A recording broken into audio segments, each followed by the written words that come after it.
How to Destroy America in 3 Easy Steps by Ben Shapiro. Welcome to my channel. My name is Samuel and I want to make self-growth normal. If you want to make self-growth normal, because I don't want to do it alone, then make sure to smash that like button. Conservative political commentator, public speaker, media executive, attorney. When I saw attorney on his Wikipedia page, I was like, guys, this explains so much, and it's only fair. It's only fair that I reviewed this book. So far, I've reviewed many books quite apparently on the left side of things. Before June, if you were like, Sam, in mid-2020, a black man will be killed by a white police officer, and it's gonna bother a lot of people, and you're gonna review books you normally wouldn't as a result, I'd be like, bro, you don't even know the first thing about me. You don't even know what I eat for breakfast in the morning, Marie Callender's beef or shepherd pot pie. But the longer, gotta be honest, the longer the comment section of my white fragility review gets, the more I look at Audible for something from a conservative, preferably one who's very educated on these subjects, and I saw this book from Ben Shapiro, a name whose reputation has taken quite a flight the last few years. Shapiro hated white fragility, by the way. So, I'm excited and I'm scared and I'm also sort of surprised and confused, each at different things. I love the way this guy thinks. I love the way he explains things. I love the way he argues. He knows how to trap your reasoning and just put it in a box and throw it into the river. It's cold, it's ruthless, and I wondered how much I would agree with it. But politics is very new to me, perhaps clearly, and I find it very fascinating. I like going into these books with an open mind because personally, I am convinced that intolerance is not what our country needs right now. I'm gonna go through my thoughts on the audiobook. Throughout the chapters, some of my thoughts on the most helpful, positive, and negative Audible reviews, some standout quotes, and who I recommend this book to. The book begins with a barrage of statistics basically presented to support the notion America is dividing into 2. Red areas are getting redder and blue areas are getting bluer. But then he starts talking about disintegrationism versus unionism. Disintegrationists and unionists, people who think America is a lie, or the unity of it, of course, and people who believe in the unity of America. I really hated school. Perhaps clearly. But I had this one teacher in 6th and 7th grade. You couldn't be in her class and not learn anything, even if you sucked in her class. It was kind of weird. I think she said once that Republicans and Democrats, they all just want the same thing, but they want it in different ways. When he said that most Americans are unionists, I thought about it again. The way he describes disintegrationists, I'm not gonna lie, it sounds a lot like radical, super far left, which is odd. I mean, if this book is just full of jabs toward the far left, or the left in general, I found them a lot more subtle than I was expecting them to be, especially for a book from Ben Shapiro. You can tell right off the bat from the first chapter he knows his history. A lot of people know that when the Declaration of Independence was signed, slavery was a thing. And this always confused me since I learned about it, and it was brought to my attention increasingly listening to books like How to Be an Anti-Racist by Ibram X. Kendi. Is America just built on a lie? Is our entire country just a lie? But then I heard bits like these. The founders were well aware of the conflict between their ideals of equality and the institution of slavery. None of them claimed that blacks were not in fact human beings covered by the Declaration of Independence's high ideals. I love where he goes with this, so much. The founders trusted unity of natural rights to lead to equality sooner than attempting to force equality. Had the founders sought to abolish slavery in the Constitution, the U.S. never would have been formed and the South would have become its own slave-holding country, dividing the country formally between slave and free countries. That's a pleasant strategy, right? I mean, it makes sense. Is this not talked about in history classes? Maybe I wasn't paying enough attention. So they knew that emancipation was ideal, and they assumed that later on in the history of our country, what they wrote would eventually just become the ideal, as opposed to here's how things are right now, when clearly they weren't. This is just a sample of what I learned. And I'm surprised how educational and informative the book was, given the title. The audiobook has this wildly just unexpected array of brief impersonations. It's not that they're not accurate, but it did kind of make it a little bit harder to take him seriously. The beginning of the next chapter describes some conflicts of interest between disintegrationist views and the American philosophy. It's like to go against science and reason is what an increasingly larger percentage of America is coming to. Now, for years, I was like, what is the big deal? These people are just people. Then I thought about that previous chapter about the ideals of our country, the scene that they painted, and I don't know if I'm entirely on board for some reason, but I certainly don't think, as much as I did before, that it's about saying what can't be done, or oppressing others, or keeping anyone in a box, or only doing what God says. After checking out this chapter, I don't think it's about these things as much as sticking to that ideal of, what seems like the vows that keep the marriage of America, per se, together. What's troubling to me is the absolute, necessity of science and reason. Is a conflict of emotion and reason the root cause of all of this? If you see a wall in the Rockefeller Center covered with pictures of successful old white male scientists, are they on there because they're old and white and male? Does that just equate to success by default? In my opinion, that's one possibility, but it may be beneficial, I think, to maybe look at other possible reasons. What do all of them have in common beyond just the fact that they're old white men? I believe that, and I have no idea what philosophy this is, but everything is multifactorial, and I'm saying that primarily because we do not know what we do not know. In the American culture, he describes positive and negative rights. The role of government is not to enforce virtue, it's to protect us from the violation of our rights by others. Virtue, by the way, is the behavior of showing high moral standards, moral goodness. So I think it's really highlighted in this chapter that unionism has this philosophy of rights and a culture of value.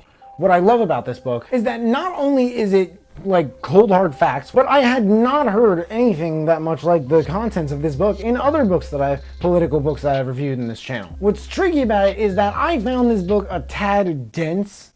For some reason, it's not all that basic. If you're like me and you're not all that well versed in politics, I can't say it's not for you because I was blown away by what I did understand. I'll address the main reason I think this later in the review. The next chapter is a little intense. It's like machine gun fire of examples of disintegrationist culture. This whole book, it's just not as anti-left as I thought it probably would be. But this guy is he's like Malcolm Gladwell in the sense that it's really difficult to disagree with him. He understands his odds and ends, and I think that's one sort of aspect of him that separates him from probably many other political commentators with similar sized audiences. I love the section about capitalism too. The billionaire class isn't a class in any real sense. They are entrepreneurs. The vast majority of them didn't even begin as millionaires. The way I see it, we can argue about this all we want. Just find a way to sustainably make more money. I'm convinced that generally anyone can do this, and I'm probably more passionate about this than anything else that I heard about in this book. But I know, I'm a straight white male from the upper middle class Jewish suburbs of Pennsylvania, but when it really comes down to it, if you're a human being who wants to make more money, you're a human being who wants to make more money. And by the way, what I'm about to say, I've been doing this for consciously about a year now, and it's definitely working. If you want to sustainably make more money, a really good place to start is by making yourself more valuable, harnessing valuable skills and being of useful, valuable service to people. By applying them, the more people you are of useful service to, and the higher quality the service and the higher energy, the spirit with which you serve, the more you'll make. Simple as that. And no, I know I'm not a billionaire, but I've studied plenty, and according to their biographies and autobiographies, they wouldn't disagree. By the way, any exceptions as far as, schemes and get rich scripts, the pyramids, I don't worry about those because those don't last. You can't really worry about them. Just worry about yourself and the people you serve. My favorite part of the book is probably these three principles the unionist American history argues in favor of. A lot of qualms I've had about America in the last 3 months or so were kind of put to rest by these three things.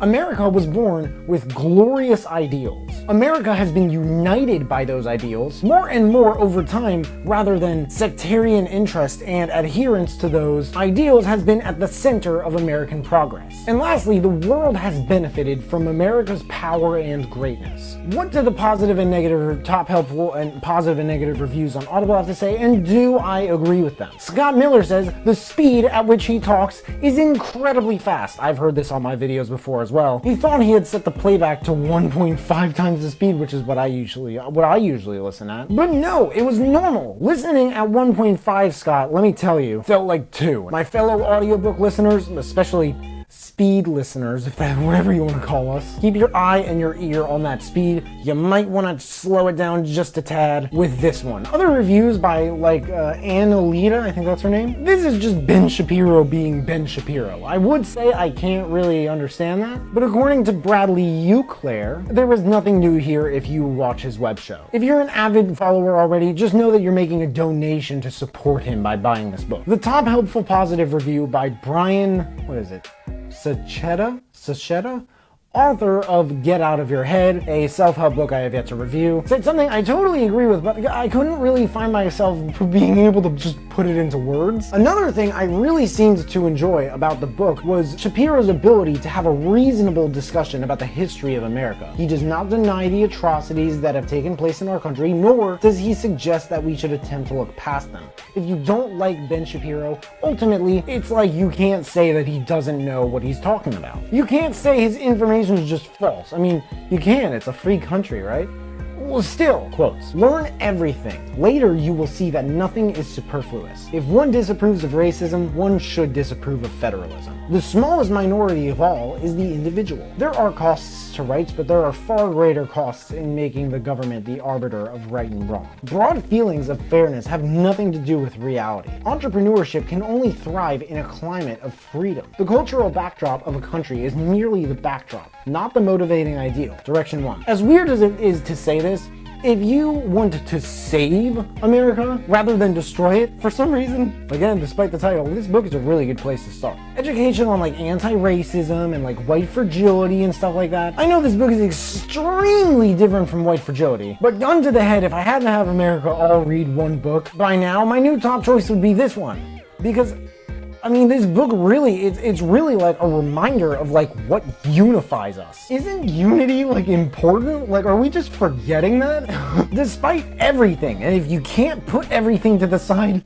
this book is another reason to check this book out. This book blows white fragility out of the water. Anyone who hates libertarianism, the far right, whatever people call it, but is looking for something just to understand where it's coming from. Given what I know, I found this book to be, for the most part, a very objective view and thorough, yet concise of the foundational tenets of conservative American philosophy, and I very highly recommend it. Direction 2. If you like this book, I'm not really sure I can say what to recommend as far as what to check out next, but if you are a Ben Shapiro fan, something tells me a lot of Ben Shapiro fans are probably going to check out this review. And it's true that this book is just, it's like everything else he's put out.